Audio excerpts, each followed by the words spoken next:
whole idea is to get out of the U.S. dollar, to get out of a currency that is on the verge of collapse.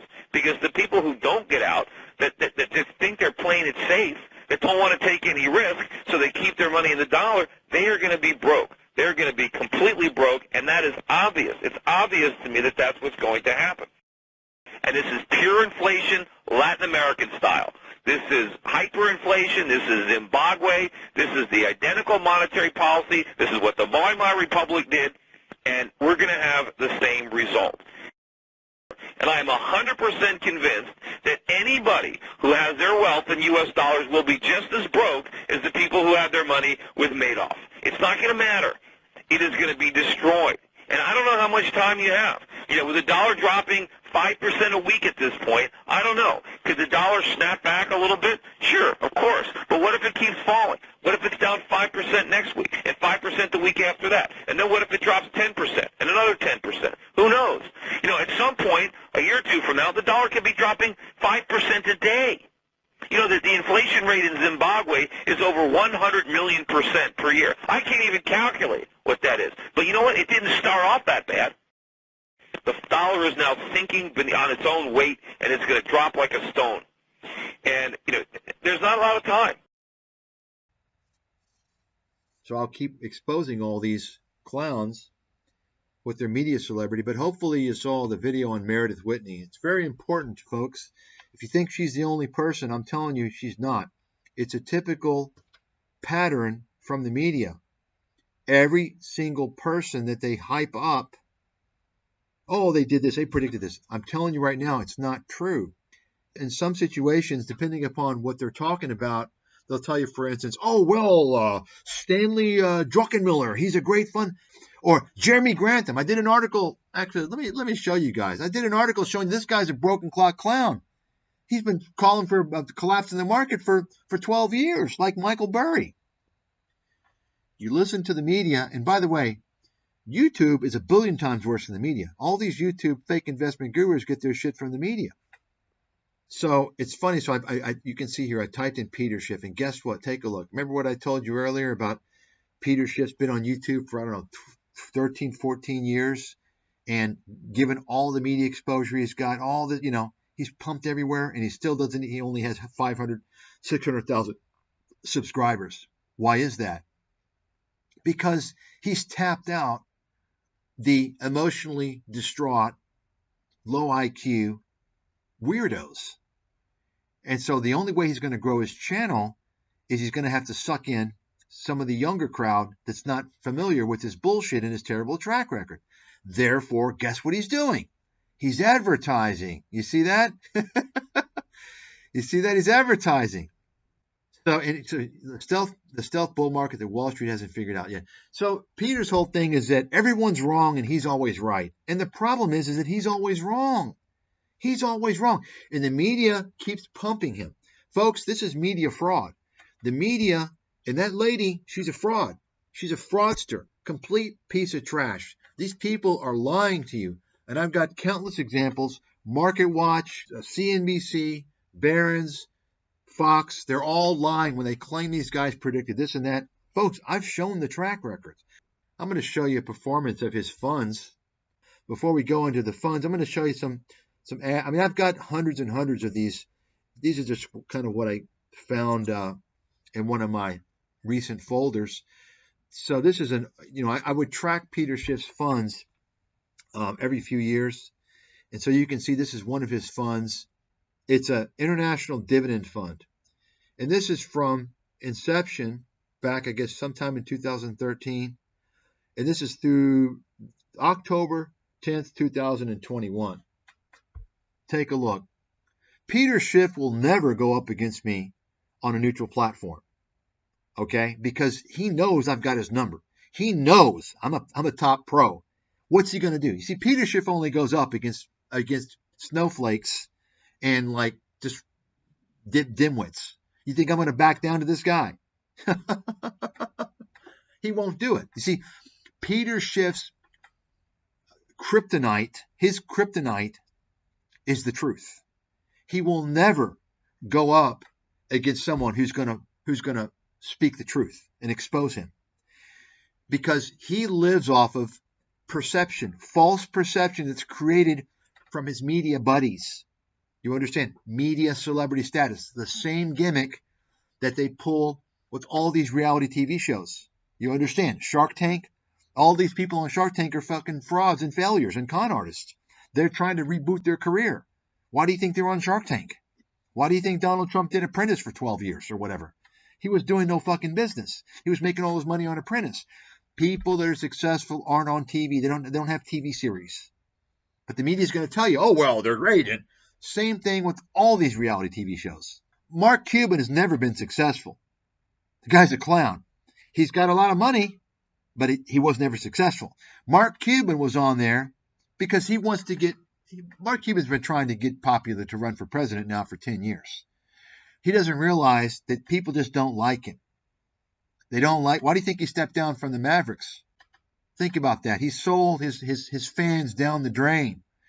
Can you imagine having, a couple $1 billion or so in net worth, and you're such a money worshiper, you're such a greedy scumbag, and you're so stupid that you would actually risk destroying the brand of your own sports team by pitching a cryptocurrency Ponzi scheme, Voyager, which is what he did. It takes someone of real stupidity to do that, and greed. So take a look here. This is Peter Schiff's International Dividend Fund. Now, if you like international stocks, by the way, Peter Schiff pushes international stocks. Well, maybe you want VT. Okay? If you like VT, then maybe you're a Peter Schiff guy. VOO, folks, S&P. There's no need to bet on countries that are at the bottom and trying to climb up to America. America's the top. America runs the world. They run the world in every aspect, in education, in terms of higher education, innovation, technology, military, and believe it or not, even though it doesn't seem this way, they still lead the world in freedom. Okay? It's just that freedom from around the world has gone down a lot. So why would you invest in anything but the U.S.? Well, because you're just fucking stupid. That's the reality. One of the good things, actually, and this is why it's terrible to rescind your U.S. citizenship. One of the great things about America is the ability to earn money in the financial markets. You don't have that ability in many parts of the world. Okay? Believe it or not, you don't have that ability. In developing countries, in emerging countries, they mostly invest in real estate and gold. Okay? They don't have credible stock markets. They don't have credible... Most of these countries that have stock markets it's kind of bullshit. It's not even real stock markets. Okay? I mean, that's the reality. If you don't have rule of law, you can't have a stock market. If you're a communist country, you can't have a real stock market. Think about it for a second. What is a stock market? It's ownership, right? Private ownership of assets, of businesses, of companies. Communism, it's illegal. You can't do that. Right? You understand? I exposed Jim. Jim Cramer's a softball. I exposed him he was one of the first I exposed 15 years ago. Did many videos, articles on him. Jim Cramer used to have, he used to spruik one of his, let's call them relatives. Let's say relatives. The guy's name is Farber. He spruiked him on CNBC, and he was also on the street. I've got the original videos. You can't find him anywhere. On the street, his Boiler Room newsletter company, by which, by the way, if you want to see racial discrimination, take a look at all the people who work there. It's the same with most of the media, by the way. This is what I've been observing for many years. It's racial discrimination. I'll probably get flagged for hate speech for saying, I'm discriminated against, right? That's as bad as things have gotten. His name was, I forgot his first name, but Farber. He was a psychic. He was a weirdo. You can look for him on, he probably has his channel still on YouTube. He's a weirdo. You can just look at the guy and tell he's a weirdo. Jim Cramer, I kid you not, was, and Through the Street, which was called thestreet.com, which, as I mentioned in an earlier stream, this was a company that was committed accounting fraud and had to be delisted. This was a company that spruiked this Farber guy who was a psychic. And Jim Cramer on CNBC and The Street publication, they promoted this guy. He can pick stocks. He's a psychic. He's going to tell you what's going to happen. I kid you not. I've got the videos. Okay. I exposed this a long time ago. He also spruiked, you might remember, the pro baseball player, Tough as Nails. What's the guy's name? As a stock genius. I've got the videos of that as well. Okay. He called him one of the great ones. Jim Cramer called this airhead. He's a complete airhead. I mean, the guy's been hit over the head too many times. I mean, or done too many drugs or something. You can tell when you listen to him. Yeah, Lenny Dykstra. Lenny Dykstra. Look up Lenny Dykstra. They even did some documentaries on this guy.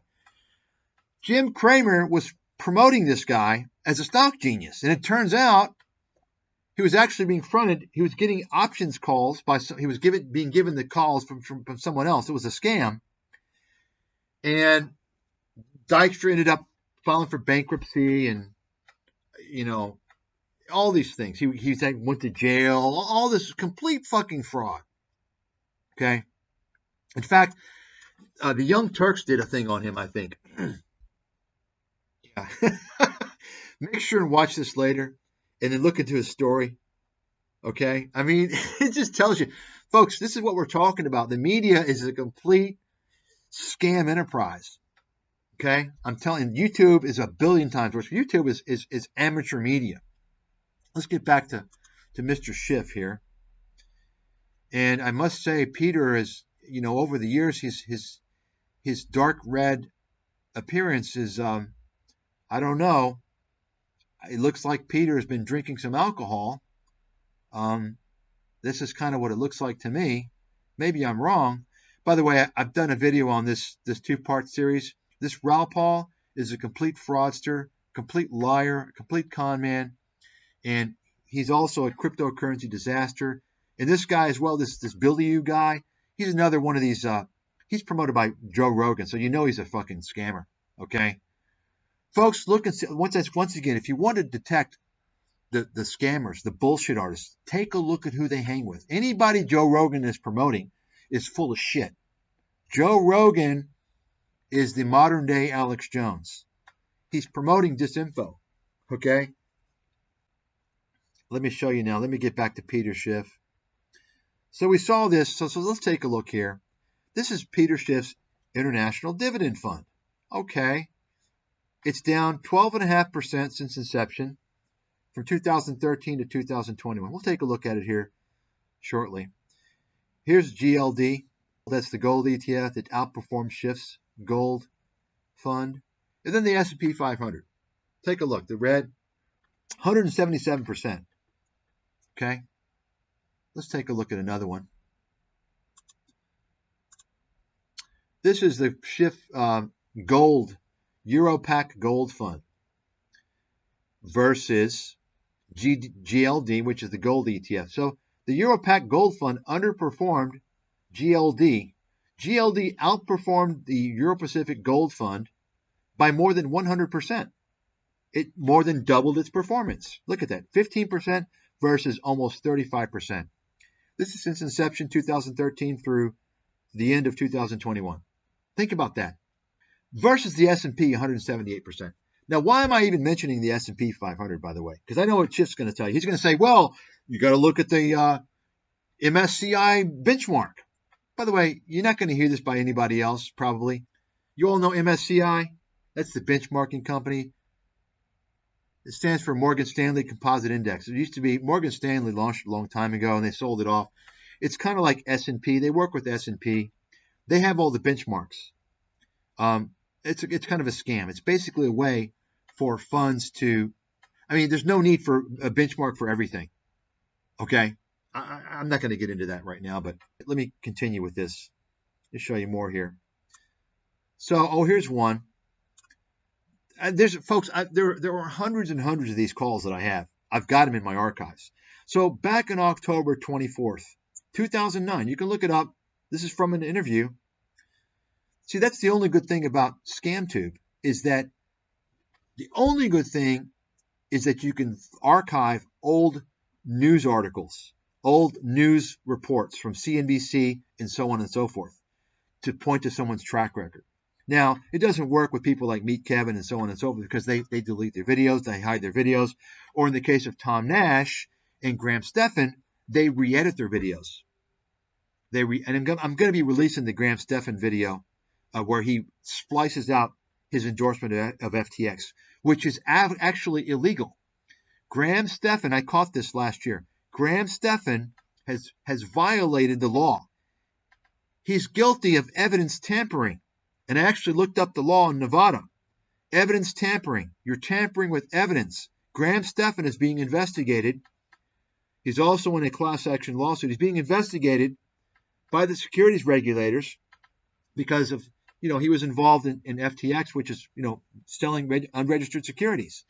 Therefore, he's tampering with evidence. He has removed endorsements he has done in his videos where he's endorsing FTX. Dennis, I don't discuss, and I will never discuss any research on YouTube. Okay? I will never do that. I'm a professional. I don't give my shit for free. Okay? I'm not going to do that ever. Okay? And I'm also doing that because I don't want you to think you can get research on YouTube because you can't do it. You understand? You want an answer to something. Okay? So if I give you an answer, okay, what happens in 3 months or 4 months when something changes? And you don't know about it because you're not following my research. You understand? You understand what I'm saying? Okay?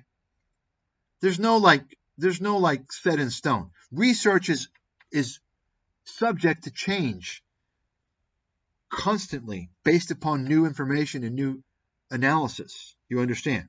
Right? When I forecast the S&P back in June of 2023, when Wall Street was still predicting a recession and a collapse in the market, remember Wall Street, and you can look this up if you don't believe me. Look, Wall Street came out in the third week of November of 2023 with their bullish forecasts in the market for 2024. Only the third week in November, second to third week. Morgan Stanley and Goldman Sachs held off. Goldman Sachs came out at the end of December. They had egg all over their face. Morgan Stanley now is in a conundrum, which I can talk about later on. They still haven't raised their forecast from 4,200. That's why they got rid of, what's his name? Their chief strategist, Mike, I forgot his name. They got rid of the guy, and they claimed, oh, well, he's going to institutional because he cost so many people money. My point is, when I came out 5.5 months ahead of Wall Street with my forecast of the beginning of 2024 of S&P 4,800, the S&P was 4,100, okay?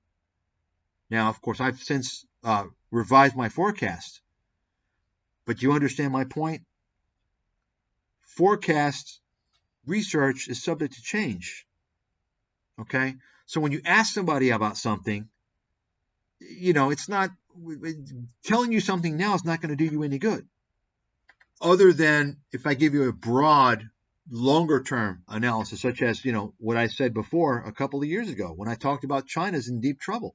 And when China will recover from this real estate and financial crisis. It hasn't hit a financial crisis yet, but trust me, China's in deep trouble.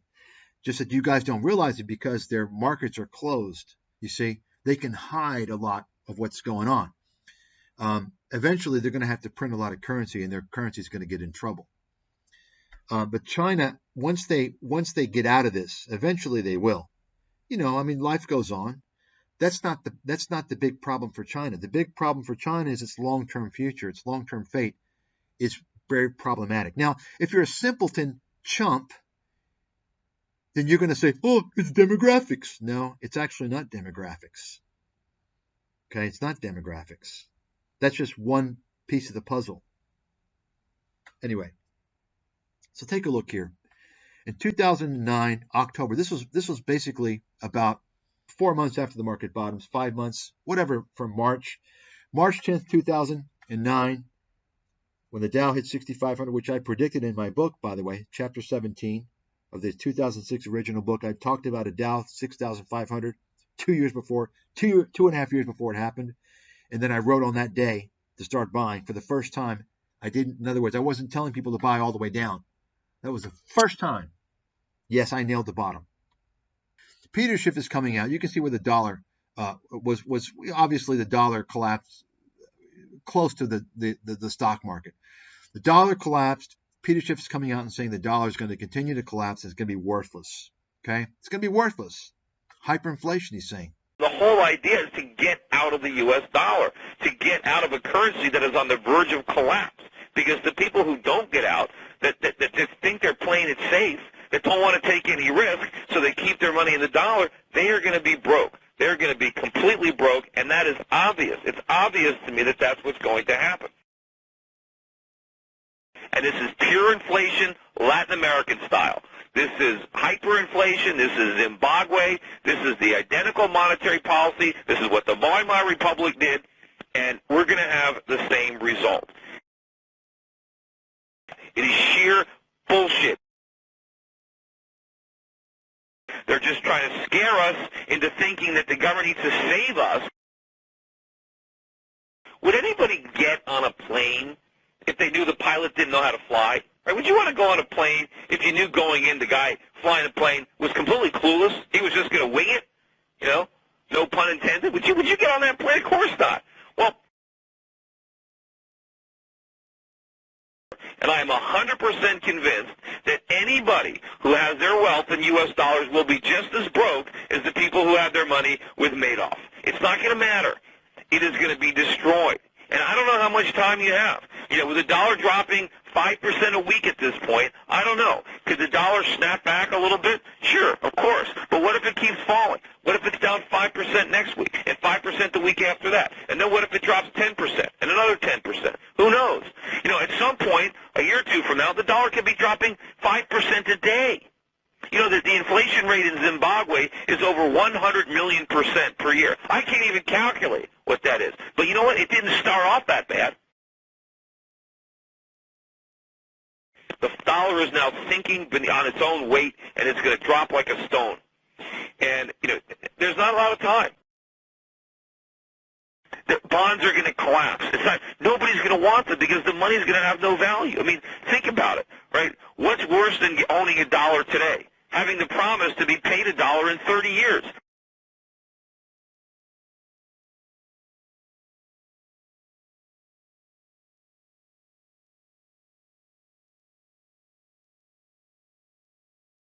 Fortunately, you've got the live video records there on YouTube. You can't hide from the truth anymore.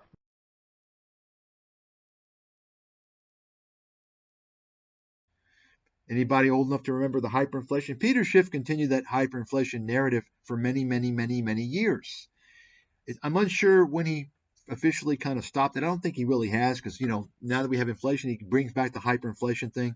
And I wrote an article why it's virtually impossible. Folks, hyperinflation is virtually impossible in America, okay, for many reasons. I'm not going to get into that. When you want to talk hyperinflation, you talk about destabilized countries, okay? And the gold pumpers always bring up the ridiculous analogy of Germany. They don't talk about what happened to Germany and the situation with Germany then, okay? They don't talk about all that stuff. That's completely different. Okay. So what happened to the dollar? Worthless? Wow. It soared. It soared. Right? I kid you not. He said it's going to be worthless due to hyperinflation. Okay. Tell me Peter Schiff's not selling fear. Tell me he's not selling fear.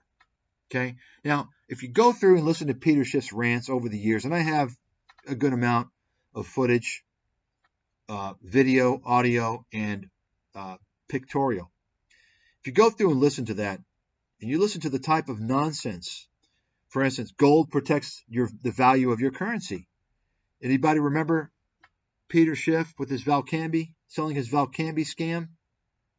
When gold was $17.50 back in 2012 or so, he told you need to buy the Valcambi bar because you can break it off in little pieces and you can spend it. You can, when the prices of everything hyperinflates, and you won't have to worry paying for gas. You can just break off a piece of that gold. Anybody remember that? Anybody remember that? I did a video on that. Come on. I need to re-upload these videos. They're on my website. Okay. Should I show you guys that? Should we take it? Should I show you? I think I should show you guys. I think I should find it and show you. Because I want to make a point here about Peter Schiff's marketing tactic, his fear, selling fear. Now, let me just mention, if you listen to one of the telltale signs of a con artist, they try and sell you a sense of urgency. Okay, let's go ahead and take a look. I've got it here. Let's go ahead and take a look. So this is the Valcambi. Okay, this is the Valcambi. This little thing, little gold thing you break in little pieces. Basically, it was to pitch the idea that you can use it for currency. Okay, can you believe this? This is what he was pitching. He's telling you should buy it at the price of gold today. I think it's like $17.50 when he was pitching this. He was telling you, you can buy it and you can protect the value of your currency when we get hyperinflation. Well, it didn't really work out that way. Let's take a look. Hi, everybody. This is Peter Schiff from Euro-Pacific Precious Metals, and I am holding in my hand the most innovative precious metals product that I've ever seen. This is called the Valcambi Combi Bar, and it's manufactured by the Swiss refiner Valcambi, and it's all the rage in Europe. It started in 2011, and it's just making its way to the United States. And it's kind of like a little chocolate bar. The Swiss are known for their chocolate, except this isn't made of milk chocolate or dark chocolate. It's made of pure gold. And what... You hear that? Pure gold. So take a look. March 26, 2013. We're going to show you the price of gold. Show you the price of gold so you can have an idea here.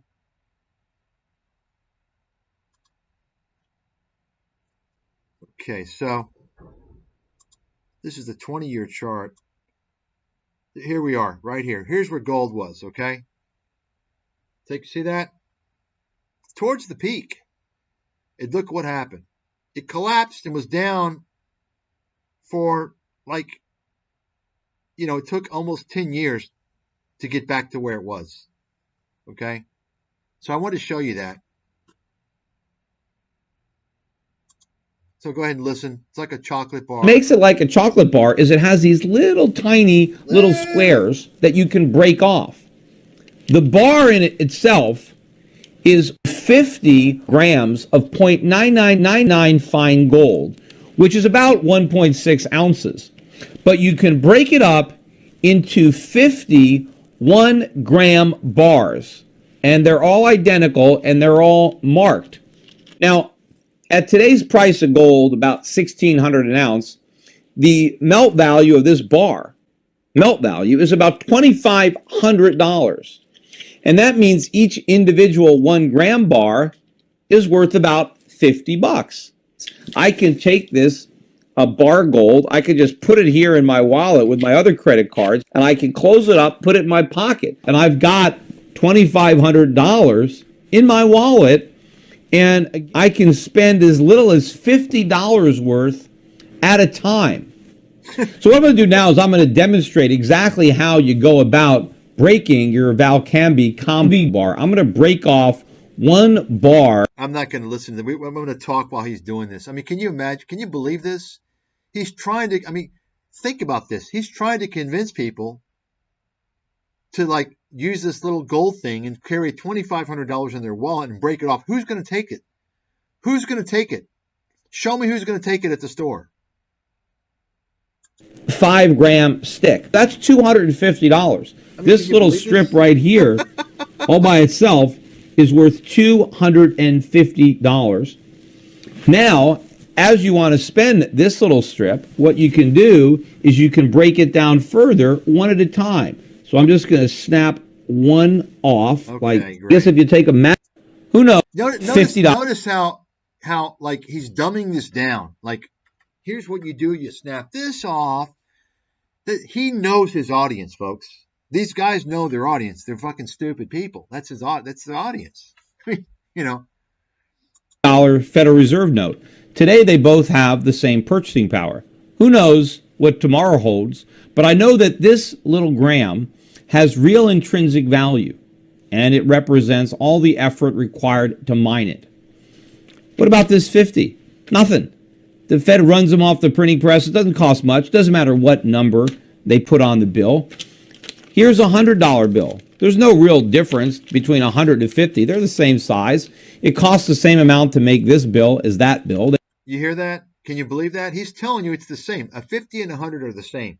There's no difference. I mean, when you're telling people these times, can you imagine this guy's a financial advisor? I mean, how is he not barred from the industry with all the ridiculous things he said over the years? There's no difference in a 50 and a 100. They're the same size. Folks, let me just tell you, the gold lunatics will tell you gold has intrinsic value because it costs money to produce it. Guess what? It costs money for me to produce farts. Okay? And certain farts that I create, are really smelly. And guess what? That's when I eat really expensive caviar. Okay? Are those farts worth anything because it costs a lot more to produce? No, they're not. They're not worth shit. Gold doesn't have any intrinsic value because it does not produce a cash flow. Peter Schiff doesn't know what the fuck he's talking about. FYI. That's just one of the many myths I've dispelled over the years. These gold bugs, which of course, why they won't ever confront me on a neutral platform. By the way, tell Peter, I won't trash you. If you want to debate me, I'll be respectful to you. I might laugh at you. Okay, you're used to that though, but I will respect you for coming. But I know for a fact you would never debate me because you know that you're outarmed, you're outmanned, and you know the whole purpose for you is you want to convince people to sell them. I don't have anything to sell. I'm not selling anything. You're always trying to sell people stuff. They require the same effort, but if I want 100 worth of gold, I need twice as much gold. What I'm going to have to do is I'm going to have to break off another one of these little pieces, right? I'm going to have to take this strip and I'm going to have to break it off like so. Boom. There we go. Now there's 3 left here. And now I've got 2 pieces. That's worth $100. Why is that worth $100? Because it's twice as much gold. You have to find twice as much. It takes twice the effort. This $100 bill is not worth twice that $50 bill. That's what we mean by saying intrinsic value. No, you're wrong. Sorry. So you hear that, folks? His quote logic is, well, you've got 150 and 100. They're the same. It's one piece of paper. It took the same amount of effort to produce each one. But with gold, you've got one little piece, it's 50, and another. If you want 100, you have 2 pieces. I mean, folks, here's the thing. And by the way, all these gold bugs out there, they were told so many things when gold was collapsing many years ago after the peak, which I predicted. I predicted the peak when Alex Jones and Max Kaiser were out pumping it. And I actually wrote about while I was selling my gold and silver. But the point is that when the gold continued to collapse and stayed low for a long time, that kind of fizzled the whole gold pumping scene. And during that time, that's when cryptocurrency started to take off. And I'll get to that maybe some other time. How it's really funny how I love it how the cryptocurrency market did everything that Peter Schiff and the gold pumpers tried to do. Peter Schiff and the gold pumpers tried to make gold mainstream with all their bullshit.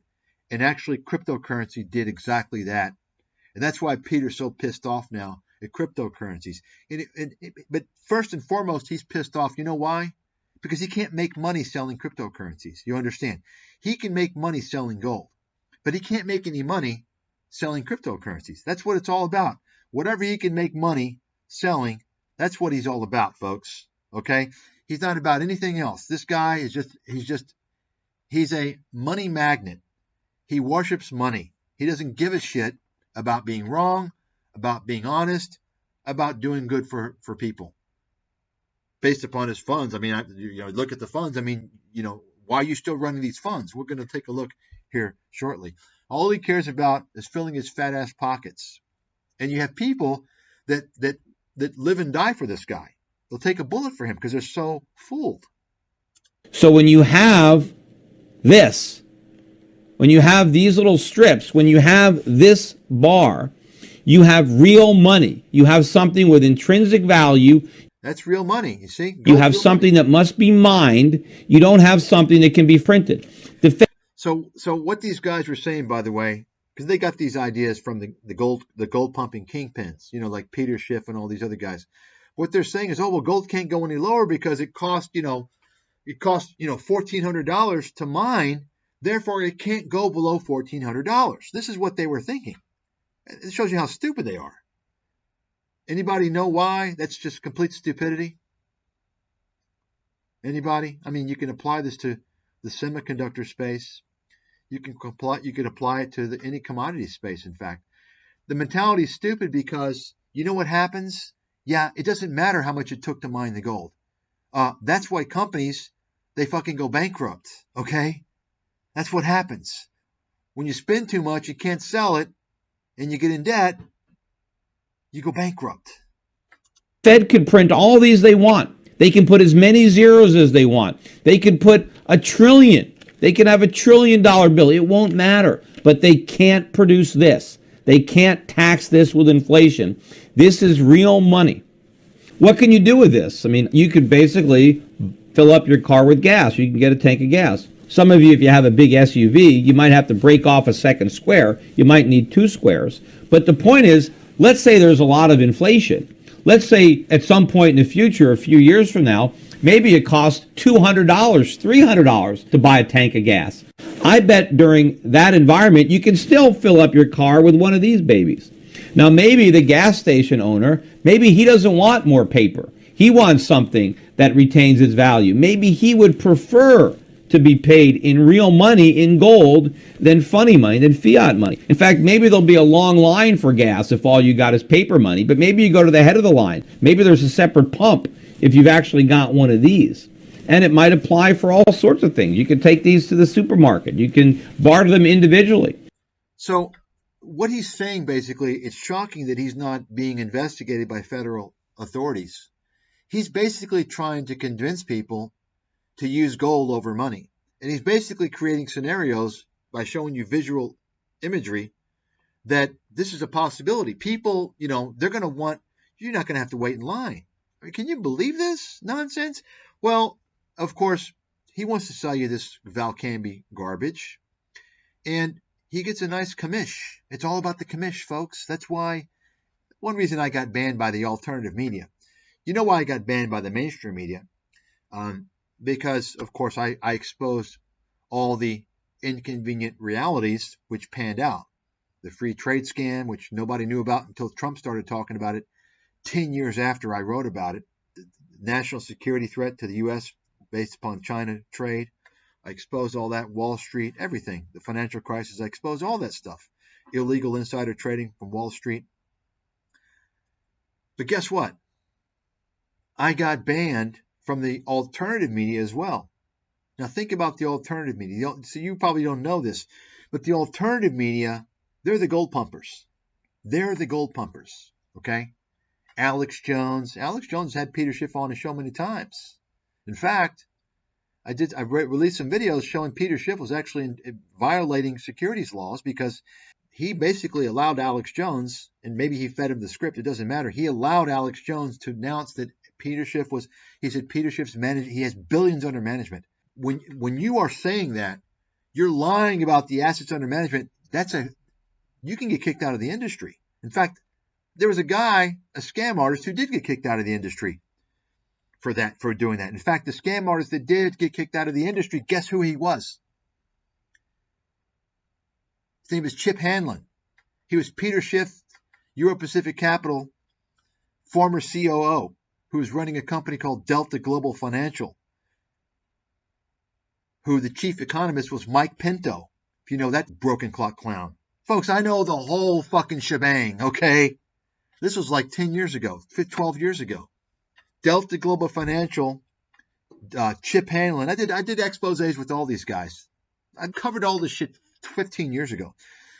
Delta Global Financial, Chip Hanlon, and Mike Pinto were being pumped all over the media as experts. And, you know, they were claiming they managed $2 billion under management. They didn't have shit. Mike Pinto, you know, amazingly, nothing happened to him, right? Might want to ask Mike Pinto what was going on with it. Chip Hanlon got barred from the securities industry. The point is that Alex Jones on numerous occasions introduced Peter Schiff as having billions under management when in fact he did not. You kind of wonder how Peter Schiff is getting away with all these episodes, which it seems like he should be sanctioned. It's kind of bizarre. I don't know. Selling these Valcambi combi bars at a lower price than you can find anywhere in the United States, depending on how many bars you... He's selling them cheaper than anybody, but guess what? He's charging almost 8% commission. 8% commission. That's for a transaction. You know how big 8% is for a transaction? That's enormous. Now, if that weren't enough, take a look what happened if you listen to Peter Schiff and bought it. Okay? This shit collapsed. You got fucked. And you sat there for years. Ask yourself how many years you're going to hold on to that shit. 1 year, 2 year, 3 year, 2017, 2018, 2019. I mean, are you going to be selling it at a loss? Are you going to be waiting all this time? Tell me how this protects the value of your currency. When you're spending $2,500 for one of those Valcambi sheets, right, and gold is priced at $1,750 during that time, and it collapses. How is gold protecting the value of your... It's not. It's destroying the value of your currency, even before the 8%. In fact, as soon as you buy it, your currency gets fucked by 8%. Got it? Nobody brought this up back then. This is how stupid the people are that listen to this guy. Okay? Nobody exposed any of this stuff. So we got NPR, another scam media portal. Why? NPR claims he predicted the economic meltdown. Okay? No, he did not. He did not. Take a look. Get your hand. You probably don't even need to buy it. You can probably find it free online by this time. Crash Proof, the original volume. Okay? And you read it. He was wrong about just about every single major theme. He was wrong. Okay? He was wrong. Did he talk about, I want you to read that book and you compare it to mine. Just read the chapters I have. How I discuss in detail what's going on with Fannie and Freddie and securitization and the whole real estate market and how that's going to impact the stock market. Just that chapter alone. Okay? He didn't predict shit. Anybody can get on TV and ramble. And this is why Peter predicted it. Why did his clients get steamrolled? His clients, well, I don't know for sure because I don't know all the performance, but there was a infamous release of a client statement after the financial crisis of a guy that lost more than if you had held the S&P 500. He was with Peter Schiff's firm. And apparently he wasn't the only one. There's a lot of people that apparently lost a lot of money. Now, Peter Schiff, during that time, had separately managed accounts. Okay? He changed to mutual funds. We'll get to that here shortly, why he changed. I'm the only person that knows why, and I've talked about it. Nobody fucking knows. Take a look at this one. This guy is such a panhandler, money worshiper, that he's actually posting affiliate links. I mean, think about this. This is a guy, media celebrity, you know, making all this money, selling useless books that didn't predict shit, don't help anybody. But the media says he otherwise. You know, you listen to the fraudulent media, what do you think you're going to get? He's not satisfied. He's pitching links, affiliate links. I mean, that tells you right there who you're dealing with, what a person will go to bring in the last penny. Kind of reminds me of Meet Kevin. In fact, did you guys see the picture of Meet Kevin and Peter Schiff posing together? Kevin's so happy to be posing with one of his mentors. There you go. Everyone's saying it. It must be true, right? Folks, Peter Schiff did not predict the financial crisis. Did not. Okay? Just like they're going to tell you Robert Kiyosaki. Okay? They're going to tell you all these guys. The media lies. They're full of shit. They're a bunch of liars. And I've documented this for years. Somebody show me any of these guys predict the financial crisis. Show me the evidence. Show me the proof. Another claim of hyperinflation here. Yeah, this is the October 24th, 2009. What happened to inflation? Well, after Peter Schiff talks about hyperinflation, inflation we actually get to, very strong disinflation, almost close to 0%. And where does it go from there? Right? Hyperinflation, huh, Peter? Uh-huh. I've got so many of these charts.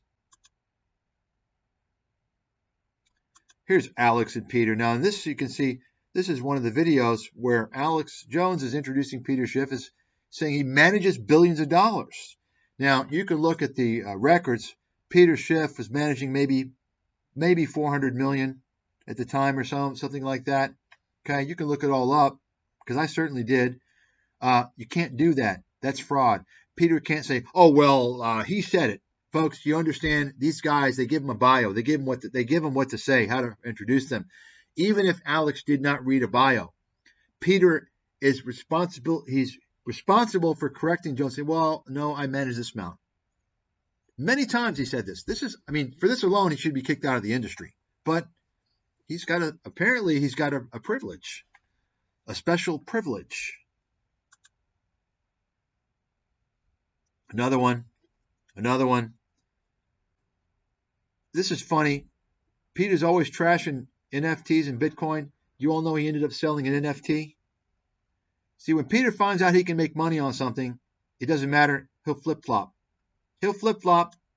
So now let's take a look at Peter's funds. Update them. Let's update the funds here. What do we got? You saw just a few. Now let me just mention, Peter, of course, he's been one of these China bulls, right? China. It's great. It's amazing. In fact, Peter's gone on record saying that China has a more capitalist system than America. Folks, if you're listening to idiots, you deserve your fate. Peter Schiff was spooking China as this amazing place, okay? And guess what happened? He had to close his China fund because it fucking terrible. He had to close his China fund. Now, speaking of, I'm not sure why this is not working, but let's see here. Now, Peter Schiff didn't always have mutual funds. He had separately managed accounts. You all know what that means, right? He had separately managed accounts. And I'm going to tell you something you'd never heard before. I'm probably the only person that knows about this other than Peter. Not that others in the financial industry can figure it out, but they haven't thought about it. But Peter, about 2013, went from separately managed accounts to mutual funds. This is the big secret that nobody knows. You know why he did that? Anybody? Separately managed accounts basically means that you got a bunch of stockbrokers, financial advisors, whatever, who are separately managing the accounts. They have clients. Each person has a different portfolio or whatever, right? Versus a mutual fund whereby, everybody's in the same pool, okay?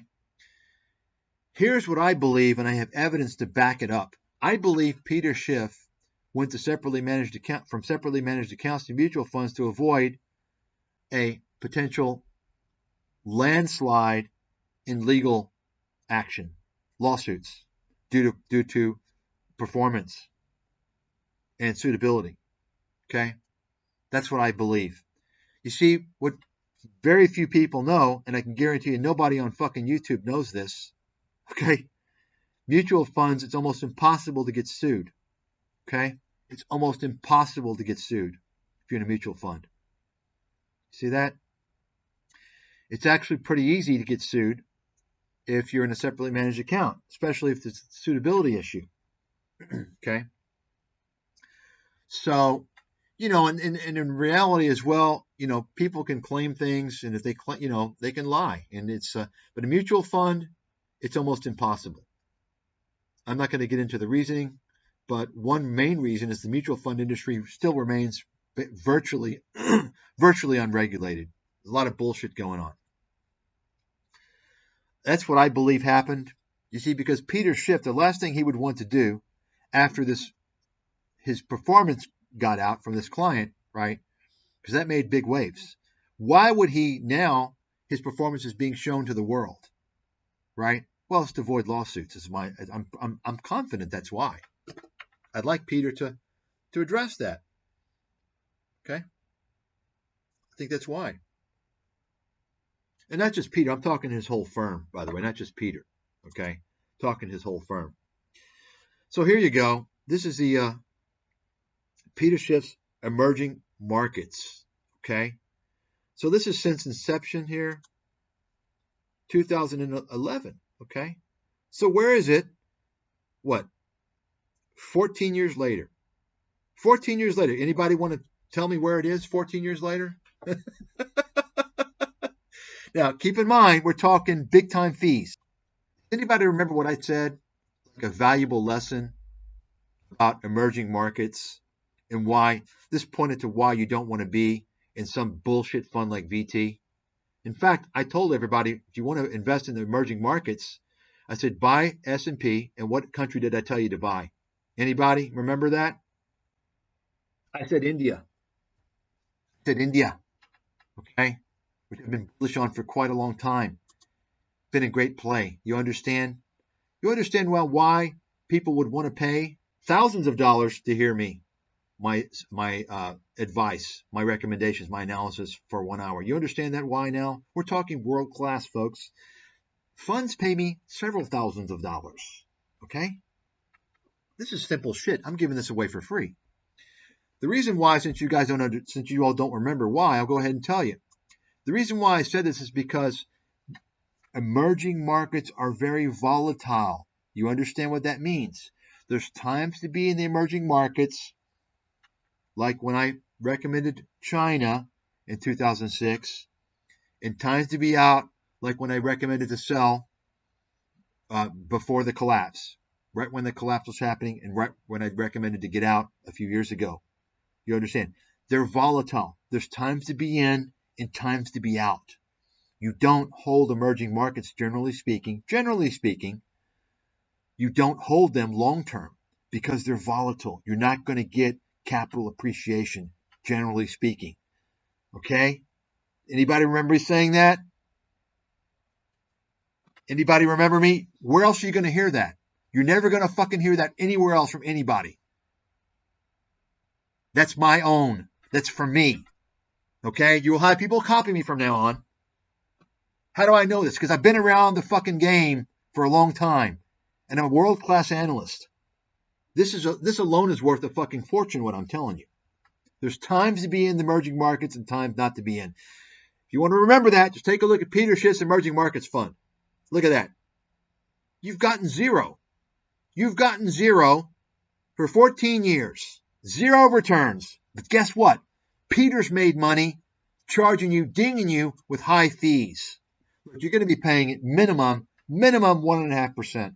And by the time you look at, and by the way, I looked at the prospectus, okay? There's a lot of hidden fees. You all don't know this, but mutual funds, all funds hide fees. They don't disclose all the fees. You have to go through the prospectus. If you're looking at the expense ratio and think that's all you're paying, you're a lemon. You don't know what's going on, okay? In Peter Schiff's case, when he goes on these little speaking tours and jets around the world and the country and talks about stuff, I guarantee you he's writing that off as fund expenses for marketing. Guaranteed. I mean, Peter, come on. Let's see. Prove me wrong. So take a look. Peter's made money. He's making 2% per year off the assets. You're making what? Nothing. Now, he's going to say, oh, well, you got to compare it to the appropriate MSCI index. Let's take a look what that would be, by the way, which is kind of bullshit. It's especially bullshit for Schiff's case, and I'll tell you why here in a second. So here's the wow. So the category, he gets destroyed. Wow. So you can see even in the category, the benchmark, he got destroyed. We're going to compare this to the S&P 500, by the way, just to show you. You want to talk about devastation? Take a look. Zip. Okay. Since inception, his funds returned 3%, not annually, total. S&P 320%. Okay? 320%. Now, Peter's going to say, oh, you can't do that. You have to compare it to the benchmark. No, you don't. You know why? Anyone know why? Here's why. Folks, Peter Schiff is running a brokerage firm. He's got licensed financial advisors. Peter Schiff's a financial advisor. You understand? When you're selling funds, you've got trailers. Okay? You know what trailers are? Annual fees that are going to the broker. Let's assume they're selling C shares, probably selling C shares. What value is the financial advisor providing? The financial advisor should be telling the customer, hey, you know what? We don't think the emerging markets are going to do so well over this period. Instead, you should shift to this fund. You understand my point? My point is that as a financial advisor, it's Schiff's responsibility to make sure people are in the right funds at the right time. Otherwise, why the fuck are they getting paid? Okay? You understand what I'm saying? Because I know what he's going to say. That's why the MSCI is a fucking scam. It's run by the whole Wall Street establishment to justify all these funds, and it's a bunch of bullshit. Okay? You can they have a benchmark for any kind of dog shit. They have a benchmark for. Okay? And so what do you do? So why do I say it's a scam? Well, think about it for a second. You can have a complete shit fund. Okay? A complete shit fund. And there's a benchmark for it. Well, guess what? You can just model the benchmark. You can look at what the benchmark is, what they're holding, and you can model the benchmark, and you can get as close to it as possible. Oh, look, I'm right there with the benchmark. You understand? If the benchmark is sucking ass, who wants it? How is it relevant? The only benchmark we need is the S&P and the Dow. Okay? That's it.